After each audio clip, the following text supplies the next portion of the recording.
Do you know that the best way to grow your show is probably something you're not doing enough? Maybe you're spending your time too much doing other things, but today we're talking with Sara and we're talking about the power of podcast guesting. And the kicker is we had a little pivot in our conversation and we talked about how to use your outside voice on your podcast and why she got a penis tattoo on her arm. So are you ready? Let's go. Welcome to the Cure for Pod Fade. I am so excited you found your way here because that means you know how powerful podcasting can be.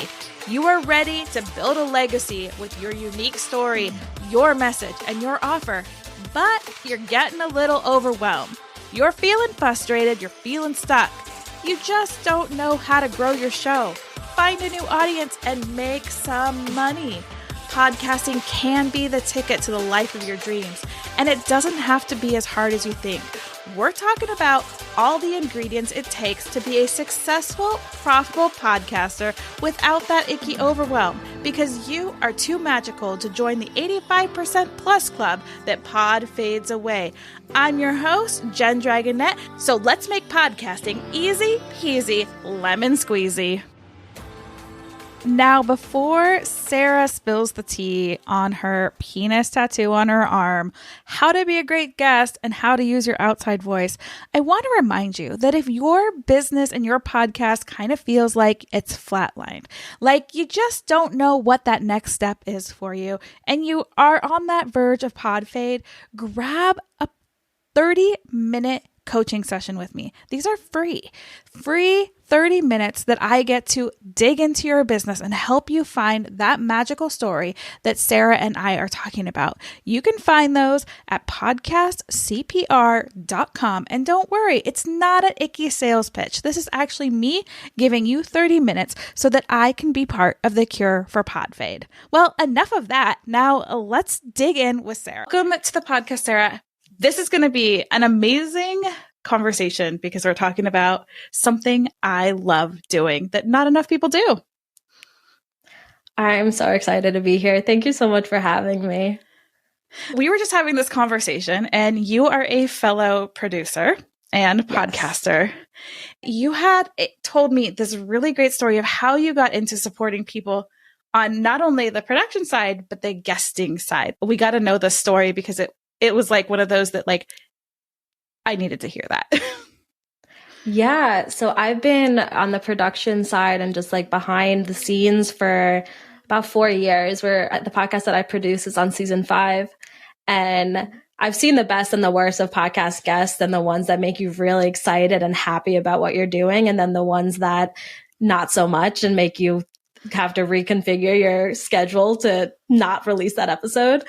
And I was always really interested in like how people can learn how to do podcast guesting and how they can do it really well.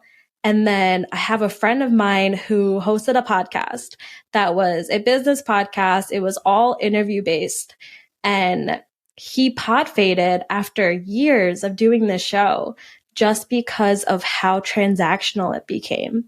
And every episode he would bring on a guest, and that guest had no interest in getting to know him. There was no follow-up later about like, we love the show, we're leaving reviews, like, let's get to know each other, like, let's continue this relationship. It was just, I'm going to use this as 30 minutes of ad space, and thanks for your time. Bye. And that's not fulfilling for anybody. Like, that's not something that's going to keep you passionate about what you're doing and what you're creating. And he ended up pod fading after all of these years just because it didn't make him happy anymore. It made him feel dirty and used. And now my goal as like a podcast guest coach is to help people not do that. Help people focus on forging those relationships and telling their stories and building those connections so that they can actually have like a very positive experience for themselves, for the host, and for the listener, and do it in a way that still manages to grow their business. Yeah.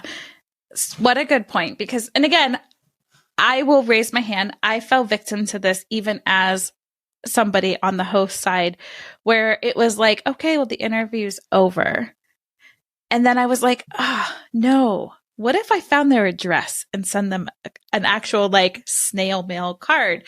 Because I noticed that the people that I just disappeared from, I was like, I never saw a return, which was one of the things, but I also didn't create that connection. It may not have grown my business, but I met another human.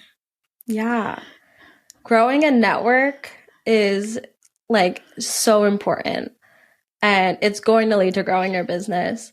And I mean, I have like just on my wall right now cards that people have sent us thank yous for having them on our podcast.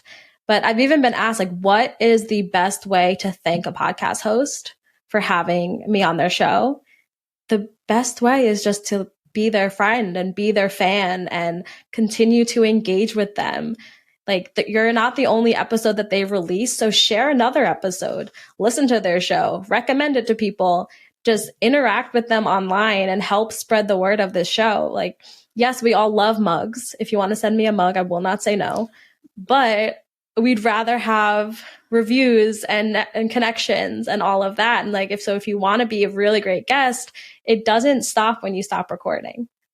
Like, continue to just build that connection and build that relationship. Like, these people are people. They're not just robots. This is not AI, surprisingly. We're real. So just continuing to like forge that relationship and build that circle is going to have more of an effect than you think it will. Oh yeah. And that right there, we're not AI. We are people. We are humans, and forging that connection. I know that you mentioned like there are some episodes that people come on and we're like, oh, we're sorry, it didn't record. Like, the audio was too bad to release, so maybe some of those connections you get to know each other and you let them go. But there is so much power in this platform and being a guest expert on a podcast versus anything else, a dual live, a summit, whatever. I think there's something special about podcasting. Do you agree? I do. I think podcasting is a very, very unique media, and it's one that is built solely on connection and community.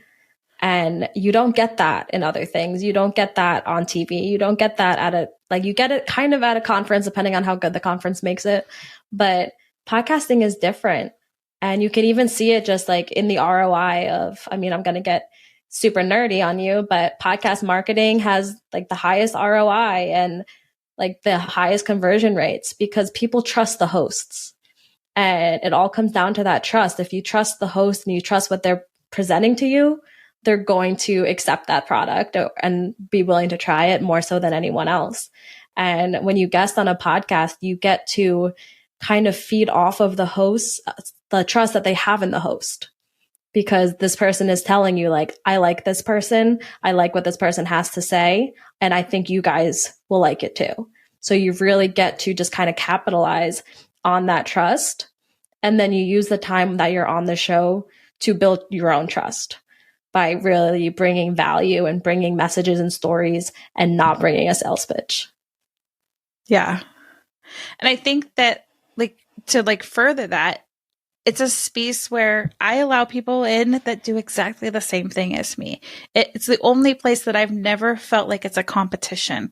It's like hey, I have a space. I might not be for everybody. You do the exact same thing. You have your own unique spin on it. Bring it here. Definitely. This is such an industry of just collaboration over competition.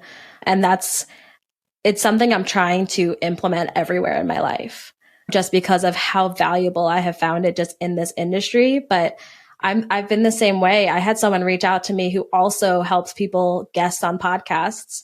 And he reached out to me specifically not to be like, hey, I do this too. Like, let's see who's better, or like, I'm going to steal your clients. He was, let's see where we're missing like pieces and where we can fill in for each other. So is there something that you offer that I don't? Is there something I offer that you don't? How can we partner to offer a more complete product? And that's amazing to me. Like, I come from the finance world where it's usually so much about competition. And thankfully, I come from a company that is not like that. And we're like actually respectful and collaborative, but it's so much the norm in so many industries that having people who their first reaction is, how can I help you? Is just amazing. It's why I've committed to staying within this space for so long. Yeah.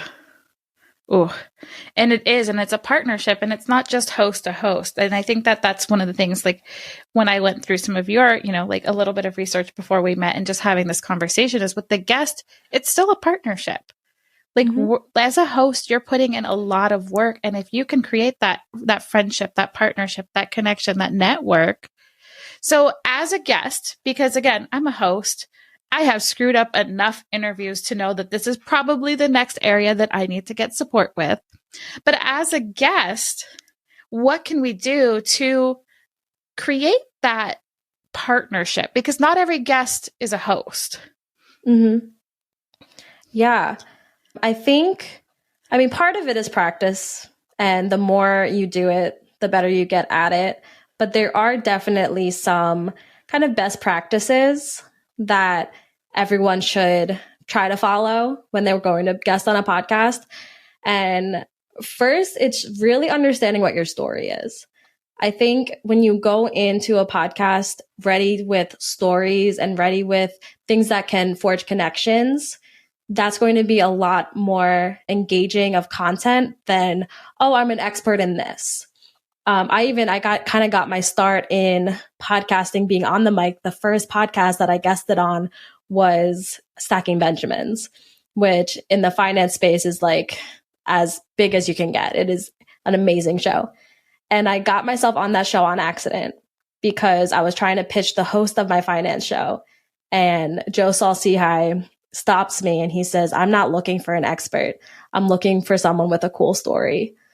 And I think I had a stroke because the next thing that I said was, do you want to hear the story about when I got a tattoo of a penis on my arm while I was in Ireland? And he did. And that was the story he brought me on his show to tell. And I didn't think that was a story that would be impactful, but it impacted the rest of my career. So being vulnerable and being open and honest and telling those stories and letting people kind of see who you are, not just what you do. I think that is something that any podcast guest should do because it's just the point of a podcast. The point of a podcast is to get to know somebody and to have those connections. So that's really my number one tip is just always lead with stories, but lead with a story that can tie some value in as well.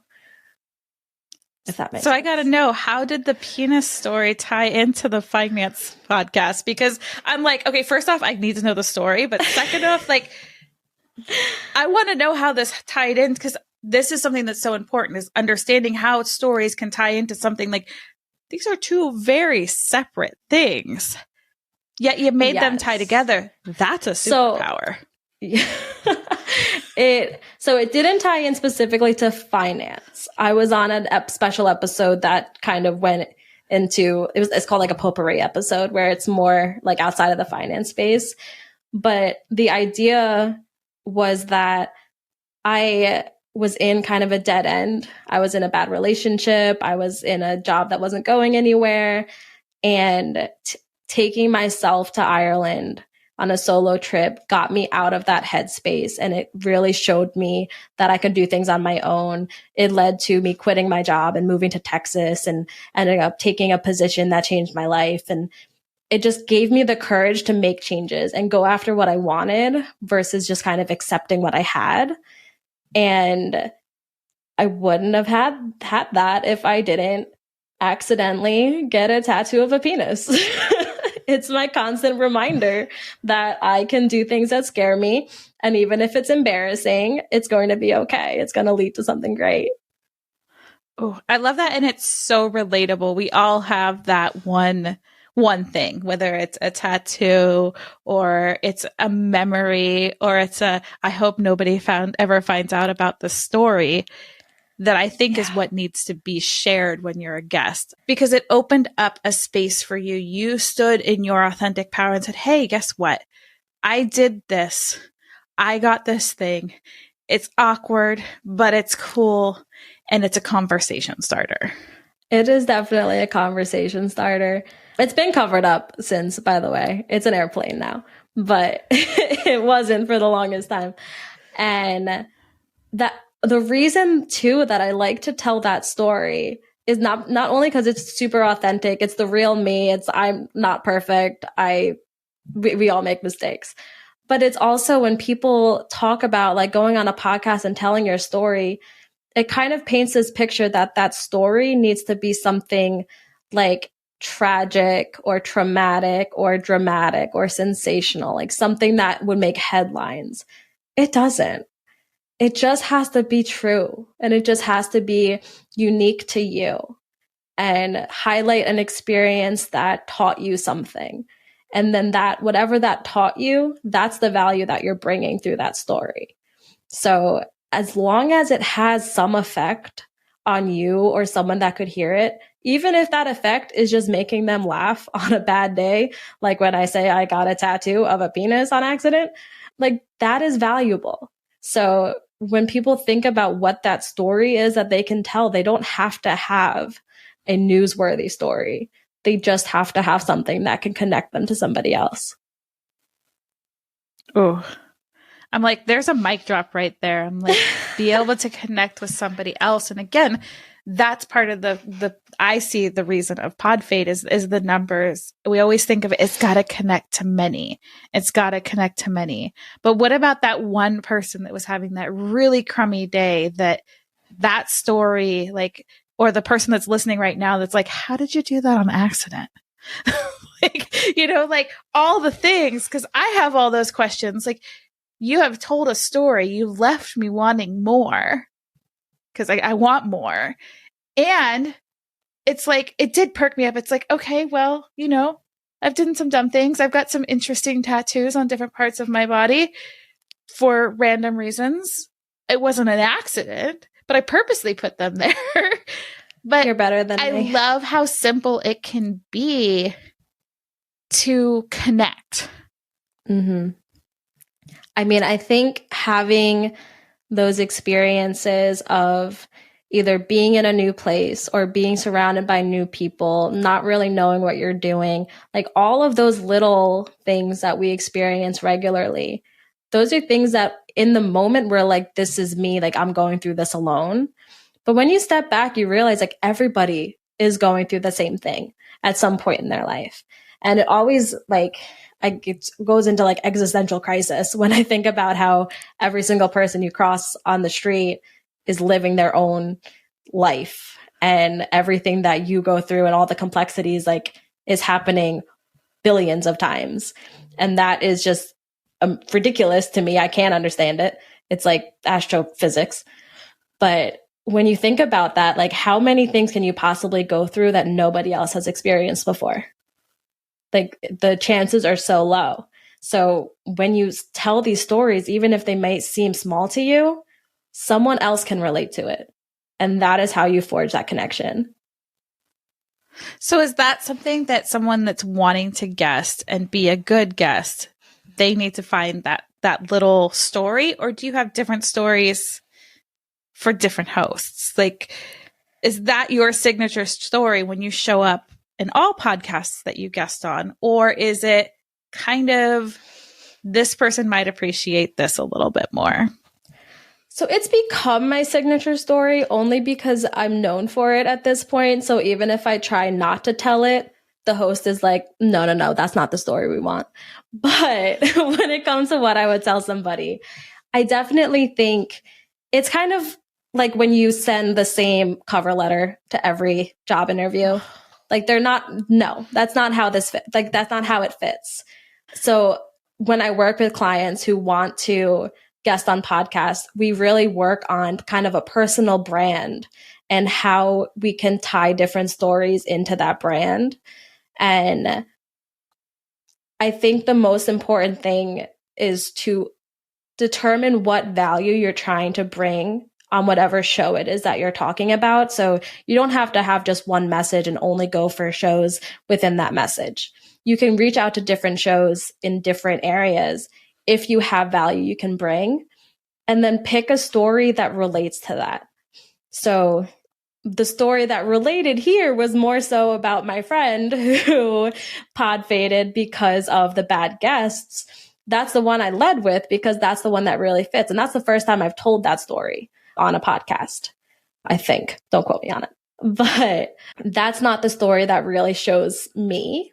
So anytime that someone asks more personal, more about like my journey, that I go towards the tattoo story just because it really kind of sums things up in a weird way.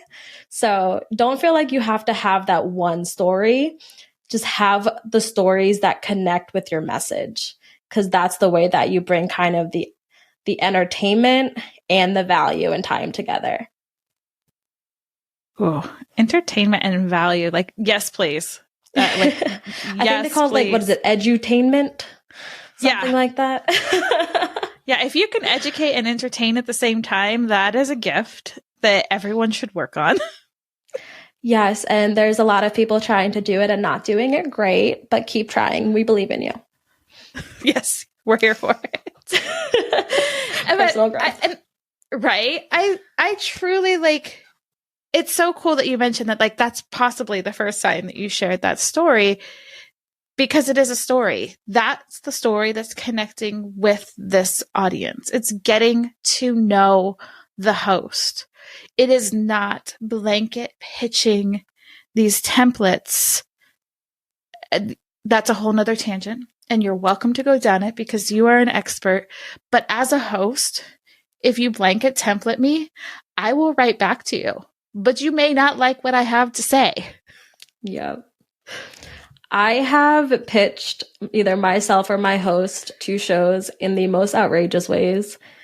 And I get asked, because I help people with guesting, I get asked if I also book them on shows. And I say no, because I'm one person and I don't have the bandwidth to personalize and like do all of this back research that is required to make a good pitch. But I will give them kind of outlines and best practices so they can do it themselves and connect them with resources. But I don't do it myself. But I do it for my hosts and I do it for myself. And I mean, I got on Stacking Benjamins because I told him an embarrassing story. I got my host on Entrepreneurs on Fire because I stood up during his keynote in the question section and said, "Can we be on your podcast?" And apparently, fortune favors the bold was his response. And I got Eric on that show.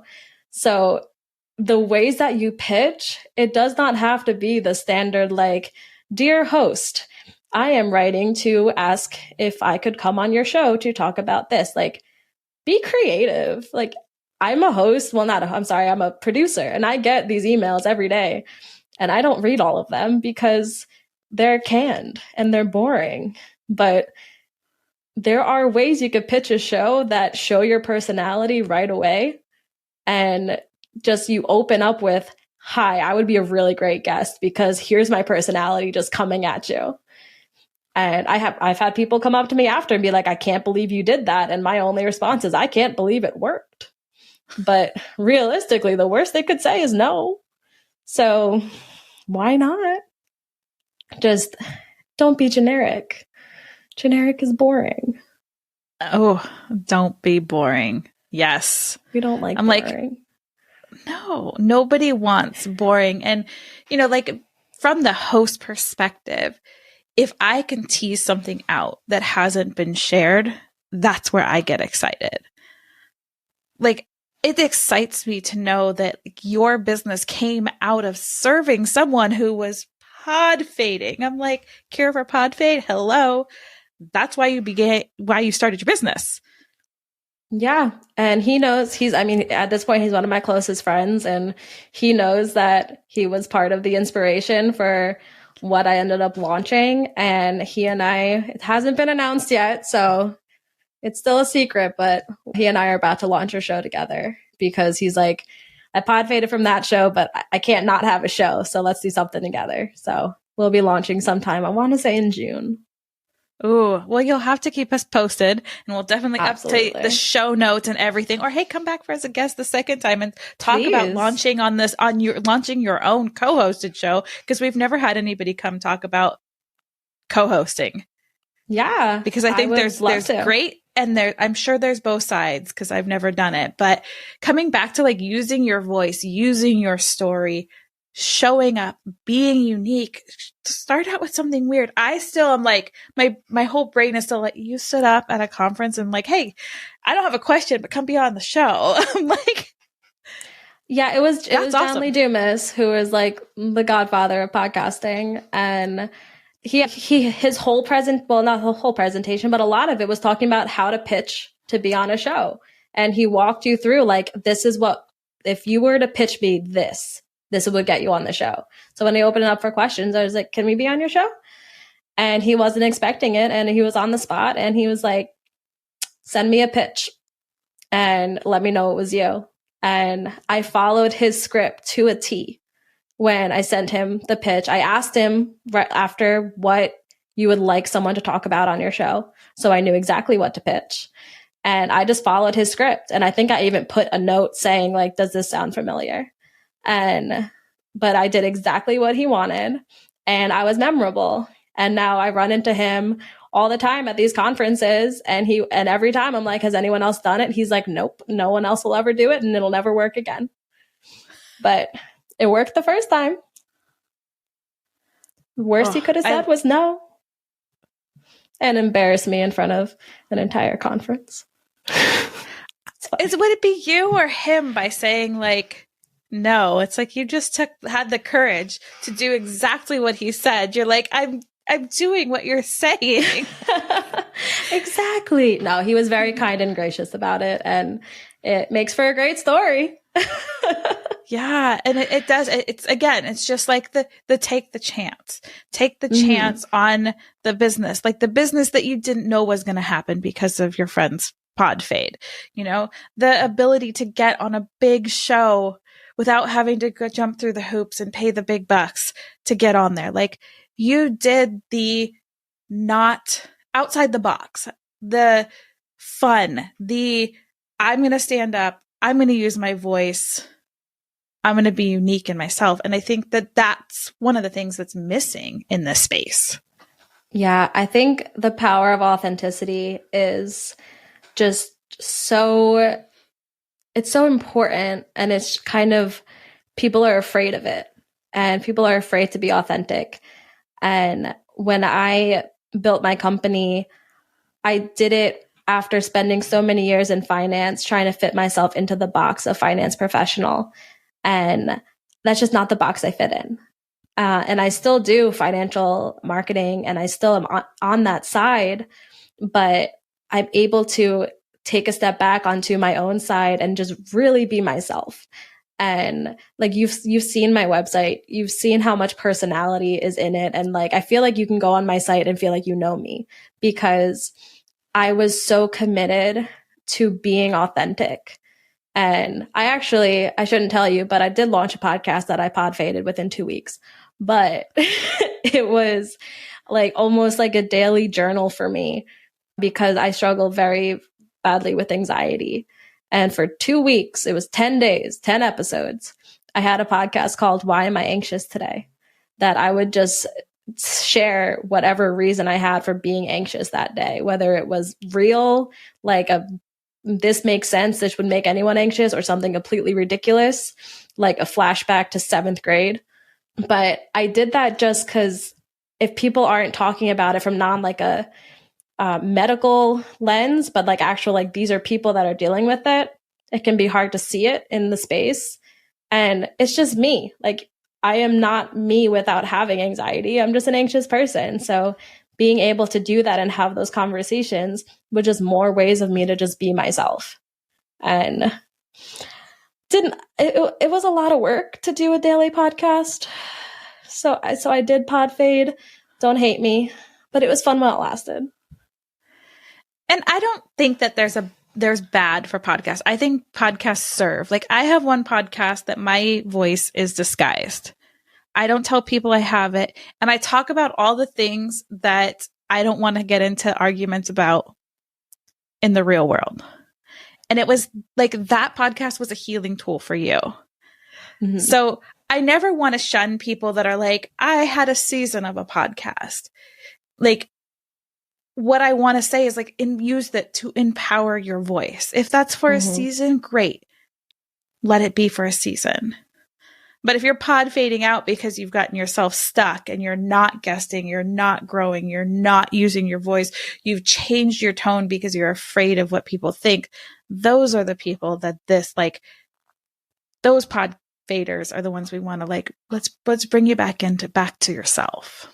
Yeah. And I think people are also, I mean, along with being afraid to be authentic, they can be afraid to change and to grow. So someone, like, it's not pod fading if you rebrand your podcast or if you relaunch with a different name or a different topic. Like, what you decide you want to talk about 1 year, it might change later, and it would create a better show if you were to lean into that change than if you were to just kind of try to force yourself to stay on that topic.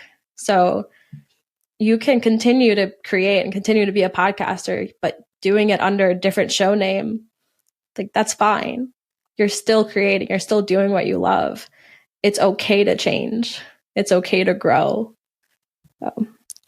Oh, I mean, then that's a permission slip that every one of us should take for sure. So I want to bring it back to guesting, because this is where your superpower lies, is helping people like show up authentically, to like maybe shed the shoulds. Like, I think you said something like outside, like I definitely have I have an inside voice and I have an outside voice. And sometimes I get confused if I'm inside or outside, but like in your mind, like that was something that, like, when I first opened your website, I was like, something about outside voice. I got so sick of hearing that, like, use your inside voice, Jen, use your inside voice.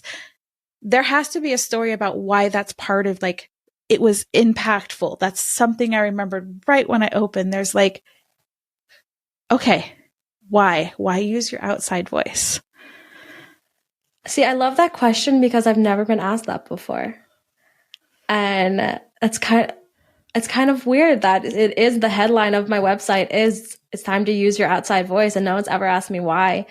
And I mean, there's a few reasons. I mean, I feel like your outside voice is kind of just that authenticity piece.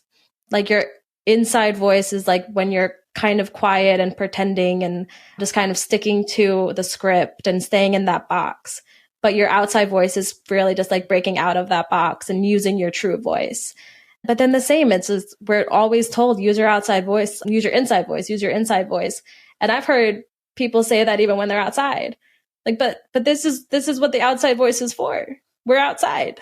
And I don't know, I just have this whole, like, I'm constantly drawn to being outdoors. I don't like to be inside. I don't like to be stifled. I don't like to be quiet. And I think we are our true selves when we are loud and we are passionate and we are, for me, outside.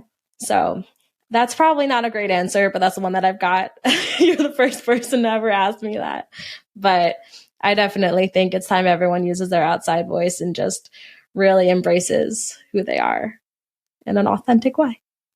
Oh, and I love that you've paired that with guesting on a podcast, because if you even like, I mean, I'm not quite using my outside voice because nobody would appreciate that on the microphone. Like, I'm amplifying my voice. Like, when I saw that, I'm like, yes, outside voice, amplifying our voice, leaving an impact with our voice without being in like the corner, like, be a good girl, go sit in the corner, be quiet.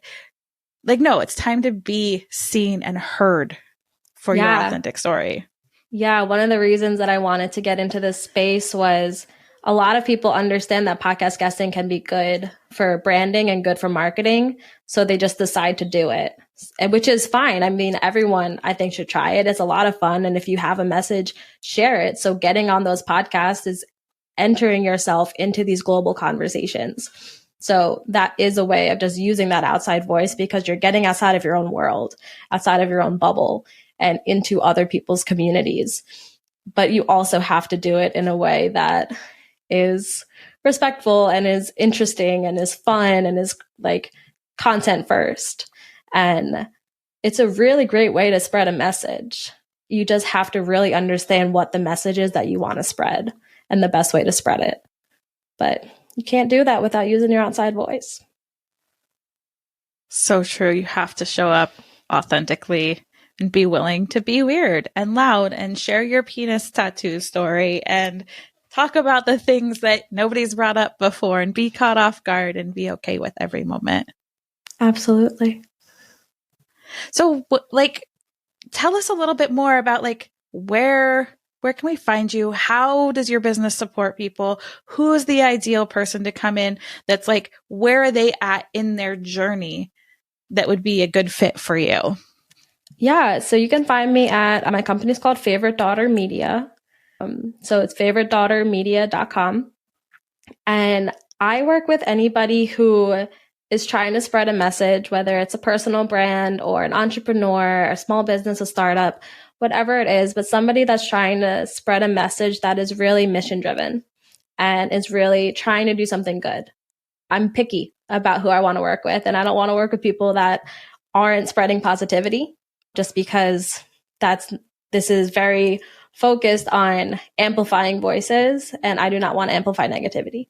So I work with people one-on-one or in group settings and take them through. I have like a 4-step process for being a really great guest. And we talk about how to set our goals and how to really nail down what our stories are, how to turn podcasts into lead generation through lead magnets and sales funnels and how to set those up, all of the technical stuff, all of the fun stuff and the creative side of it. And I also work with people on creating those things for them. So designing lead magnets and writing email sales funnels and all the stuff that is less fun that I do for you so you don't have to. But yeah, all information about that is on my website. And I'm happy to work with anybody who wants to say nice things. And that's who we are here, is because we're the tsunami makers. So, yes. My tribe is pretty much the people that are on a mission to make a change in the world for the better, to spread a voice of happiness and joy yes. and passion and all of those things. So I love that this is what you're doing. And I have to know, are you the favorite daughter? It depends who you ask. I think so. It's funny. One of the first, when I was building my website and I didn't really have testimonials because I was brand new, the first testimonial on my website is, I never said you were the favorite, Sara's mom. And I now have testimonials and they're very nice, but that one will never leave my website. That is the truest one I have. And I think it speaks to who you are and why you're supporting people sharing their outside voices. Like, no, I'm going to own this. I'm going to stand up at the conference. I'm still like on that. Like, I'm going to stand up at the JLD conference and I'm going to ask him to be on his show. Because why not? Like, what's he going to say? No? And I love that you are helping people step into that true power, because it is such a powerful, powerful platform. It is. And it's something that I love. And I love talking about it. But if anybody wants a free gift, I did bring free gifts, if that's okay. We'd like free gifts. Like I said, one of the things that I do help people do is create a lead magnet. So if you want to use podcast guesting or podcasting to grow a business, lead magnets are great ways to do that. I put together an ebook with 50 of my favorite lead magnet ideas, and you can download it for free at favoriteleadmagnets.com. Or just go to my website and it's in the main nav. It says free ebook. And I think that everyone needs that, because that's one thing that I don't hear often. And my other show, I think I've done 210 interviews now. And I have probably had maybe 10 people out of those send someone to a lead magnet instead of like social media. It is so important. It's one of the main tenets of what I teach people, like how to do it and why. And it's the best way. My host, when he started going on podcasts, we had one, he ended up on Bigger Pockets Money, which is a huge finance show.